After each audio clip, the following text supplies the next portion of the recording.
कागल तालुक्यात राजर्षी शाहू सुविधा केंद्र, महाई सेवा केंद्र आणि आपलं सरकार सेवा केंद्र अशी मिळून तब्बल 75 केंद्र आहेत. या केंद्रामार्फत नागरिकांना महाराष्ट्र शासनाद्वारे दिले जाणारे विविध दाखले वितरित केले जातात.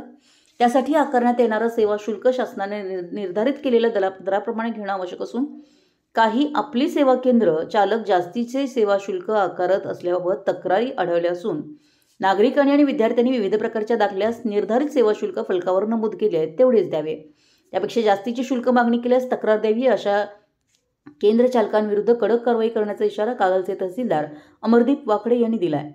कोणत्याही महाई सेवा केंद्र किंवा आपले सरकार केंद्र चालकांनी शासनाने निर्धारित केलेल्या शुल्कापेक्षा जास्त शुल्क घेतल्यास किंवा अतिरिक्त पैशाची मागणी केल्यास तत्काळ तहसीलदार कार्यालय कागल या ठिकाणी लेखी तक्रार पुराव्यासह अर्ज सादर करावा किंवा tahsildar.kagal@gmail.com या मेलवर अर्ज सादर करावा असं त्यांनी सांगितलं.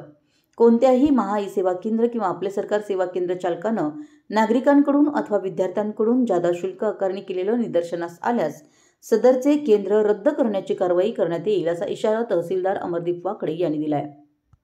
मराठी एस न्यूजसाठी कागलहून प्रशांत दळवी.